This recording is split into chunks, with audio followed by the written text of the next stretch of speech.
Oui, merci Monsieur le Président. Alors, c'est plus facile de parler le dernier, ça permet de le prendre par des biais différents et sans aucune prétention de ma part. Je pense que ces débats-là posent aussi une question philosophique.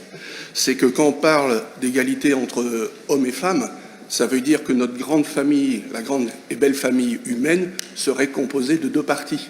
Et il faudrait peut-être que nous entendions avec plus de force le poète qui disait que si la femme était l'avenir de l'homme, bien évidemment, il parlait de l'homme, de la famille humaine.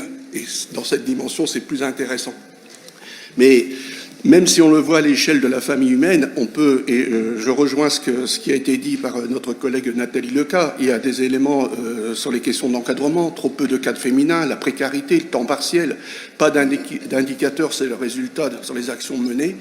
Mais contrairement à l'avis partagé de la collègue Nathalie Lecas, on ne peut pas se réfugier en disant que la région n'est pas en dehors de la société et c'est des indicateurs qui sont les mêmes un peu partout.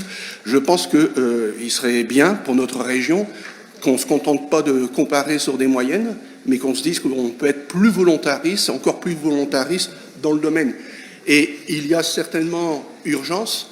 La première année internationale des droits des femmes, c'était en 1975.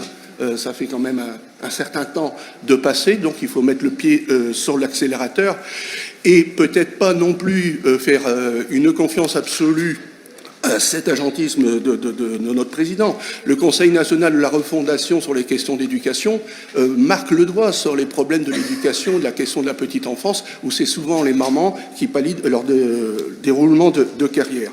Et je vais vite, mais je pense qu'on ne saurait arrêter cette discussion sans inviter les collègues, mais pas tous, je sais, pour un grand salut à Sophie Diego, qui est cette professeure et chercheuse de philosophie, qui est victime d'attaques odieuses, scandaleuses de la droite extrême avec les amis de l'ancienne extrême droite.